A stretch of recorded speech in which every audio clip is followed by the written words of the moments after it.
Rightio guys, it's been one of the worst kept secrets in motorcycling, and finally we have all the info on Honda's brand new XL750 Transalp, so let's kick into it.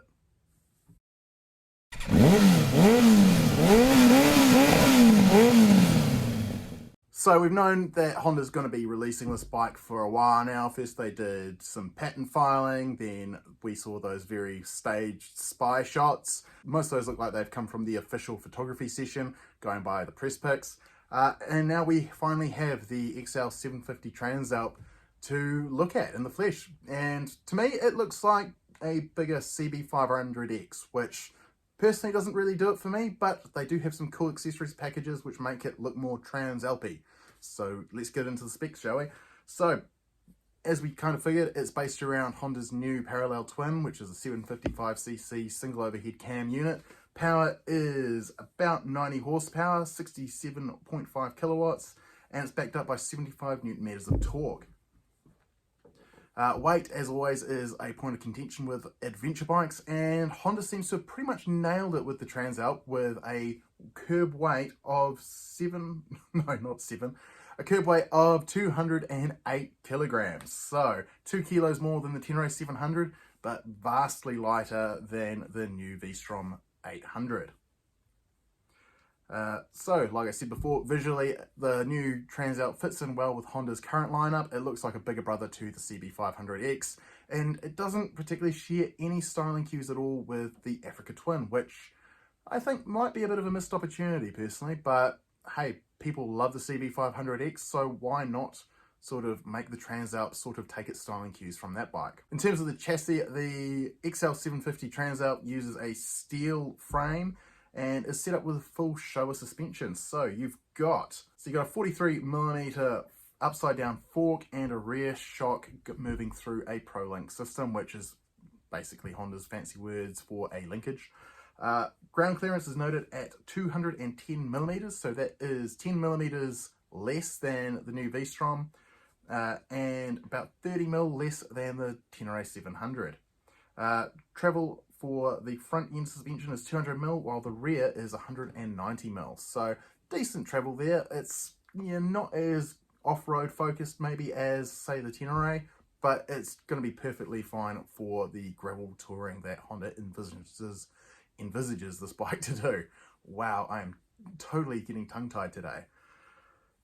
Braking is dual twin piston calipers biting down on 310mm discs up front and a 256mm disc at the rear with a single piston caliper, so pretty good. Rolling stock is proper off-road friendly, however. You've got a 21-inch front wheel and an 18-inch rear, so you're going to have more tyre choice when it comes to aggressive off-road tyres than, say, a KLR or a V-Strom, which will both have 17-inch rears.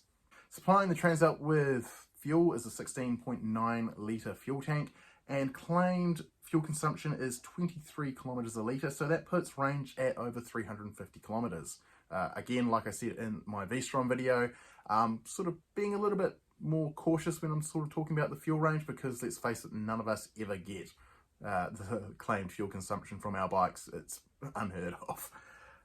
So electronically, the XL750 Transalp features 4 default riding modes thanks to a ride-by-wire throttle, 5-level Honda selectable traction control, and integrated wheelie control with 3 levels of engine braking and power modes. So pretty up there.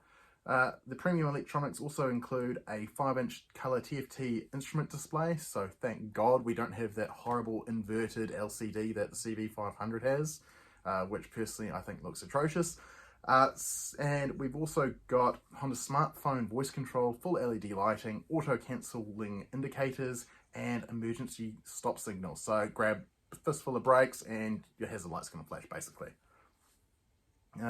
Interestingly, unlike Suzuki, Honda has made a quick shifter and optional accessory for the Transalp, which, they've got a pretty comprehensive accessories package lined up for this bike when it launches next year.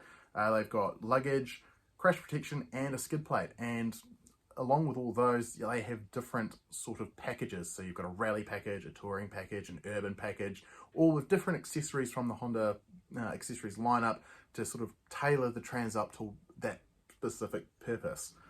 Personally, I think the rally package looks really cool. It looks more like a older Transalp like an XL600 from the 90s, and it has a nice big skid plate down below that sort of fills out the bike's proportions quite nicely. So it is looking like it's going to be quite a hot market for the middleweight adventure class. Is the Transalp really going to stick it to Yamaha or Suzuki with their middleweight offerings in the Japanese class?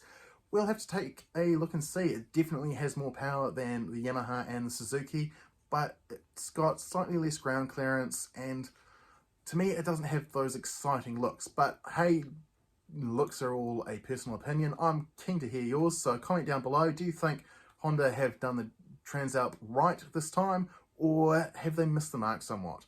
So yeah, like I said, comment down below, like, subscribe, and I'll see you in the next video.